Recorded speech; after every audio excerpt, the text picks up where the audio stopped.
Hello everyone, and thank you for joining us today for this very important announcement regarding the ongoing investigation into the 1988 disappearance of Tara Calico. My name is Ben Lancaski, and I am a Public Information Officer for the Valencia County Sheriff's Office. In a moment, Sheriff V. Hill will be giving a statement. As she will also state, the details of the investigation concerning the matter we are here to talk about have been sealed by the district court. Questions will be limited to the historical investigation due to this court seal. I will make my best effort after the statement has been provided to answer as many of your questions as I can. Thank you all again for joining us today. Sheriff V. Hill. Good morning. I want to thank everyone for joining us here today. We are here today to talk about the progress of the Tara Calico case. With very little resources, law enforcement has never given up on finding out what happened to Tara Calico. I personally was not sure I would ever see the day of a significant breakthrough, but here we are today as I stand before you and confident of the findings in this case. Tara's family has suffered long enough. Tara's parents are no longer with us, but we do have Tara's remaining family. Two sisters, Michelle Dole and Deb Hammond Dole, two brothers, Chris and Todd Calico, and one brother-in-law, Tom Hammond. The people responsible will soon have to answer to this family and to the community who has never stopped thinking of Tara. We stand behind the family throughout this whole ordeal, and we will never stop standing behind this family. I will move on to my news brief at this point. Tara Calico was a 19-year-old avid cyclist who enjoyed regular rides along New Mexico Highway State Road 47 in Valencia County. In September 1988, Tara left to ride her regular bike route and told her family she would be home by lunch. After failing to return home that afternoon, her mother reported her missing. Neither Tara nor her bike were ever located. Tara was loved by her family and her friends, and her loss has left behind grieving family who will continue to search for answers. In the 35 years since Tara's disappearance, the Sheriff's Office has enlisted the assistance of the FBI, and together we have leveraged our collective resources to further this investigation.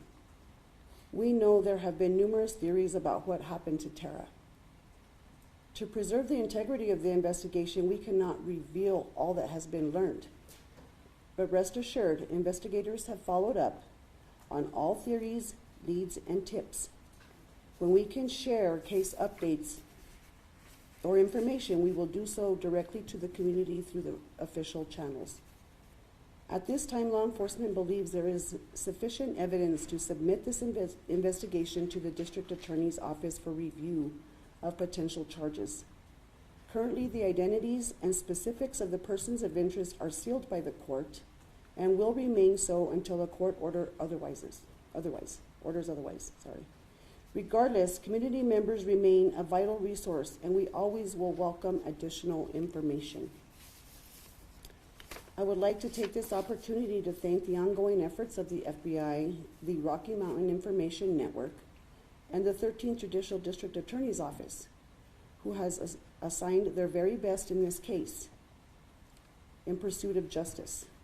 Most importantly, I would like to thank the members of the Calico and Dole family for their unwavering support and patience.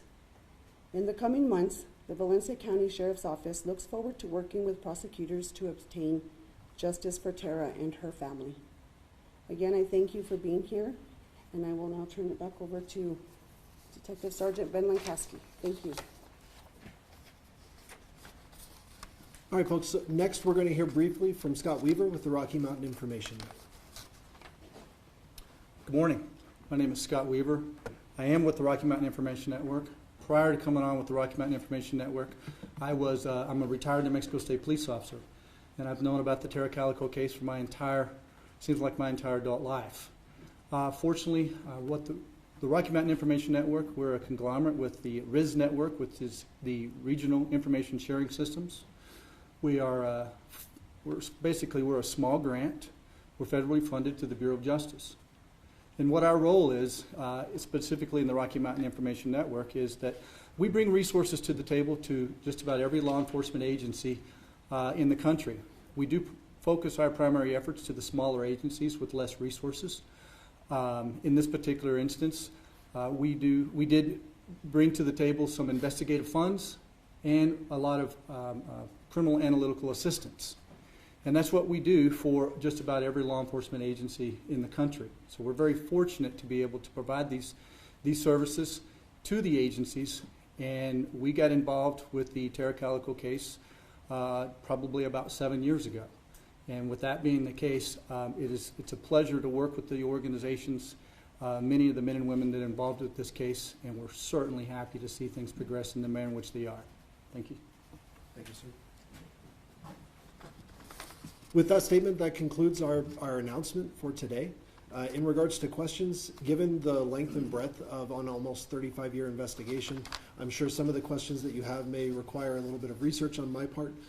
So to that effect, I will answer any and all questions that I can offline, but that's going to conclude our live press announcement for today. Thank you all very much for coming, and we appreciate your support of this point in the investigation. Thank you.